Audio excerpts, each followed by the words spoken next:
Contemplating today's Gospel.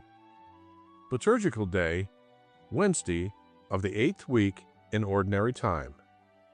The Gospel according to Mark.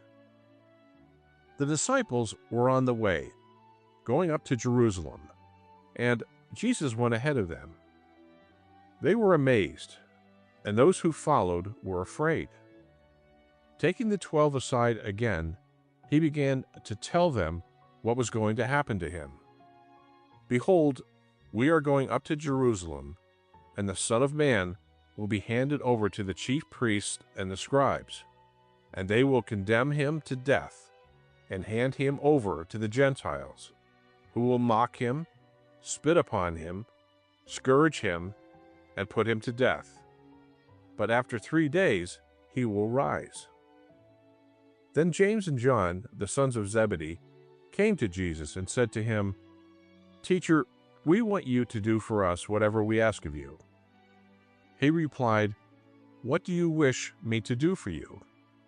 They answered him, "Grant that in your glory we may sit one at your right and the other at your left." Jesus said to them, "You do not know what you are asking. Can you drink the chalice that I drink, or be baptized with the baptism with which I am baptized?" They said to him, "We can." Jesus said to them, "The chalice that I drink, you will drink, and with the baptism with which I am baptized, you will be baptized. But to sit at my right or at my left is not mine to give, but is for those for whom it has been prepared." When the 10 heard this, they became indignant at James and John. Jesus summoned them and said to them, "You know that those who are recognized as rulers over the Gentiles lord it over them, and their great ones make their authority over them felt. But it shall not be so among you. Rather, whoever wishes to be great among you will be your servant. Whoever wishes to be first among you will be the slave of all. For the Son of Man did not come to be served, but to serve, and to give his life as a ransom for many."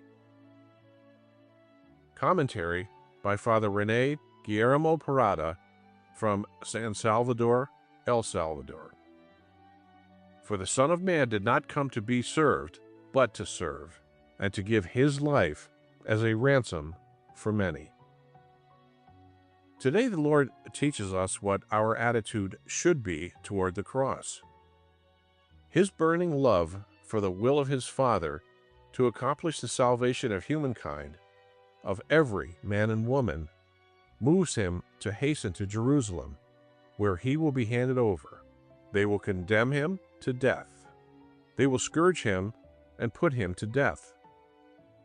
Even though at times we may not understand or may even be afraid of the pain, suffering, or contradictions of each day, let us strive to unite ourselves out of love for God's saving will with the offering of the daily cross.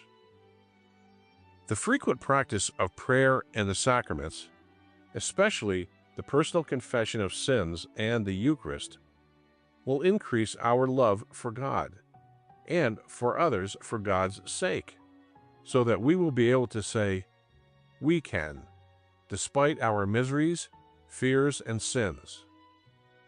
Yes, we will be able to embrace our daily cross out of love with a smile.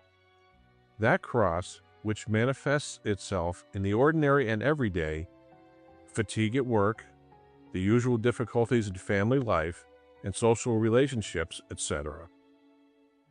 Only if we embrace our daily cross, denying our own desires in order to serve others, will we be able to identify with Christ, who came to serve and to give his life as a ransom for many.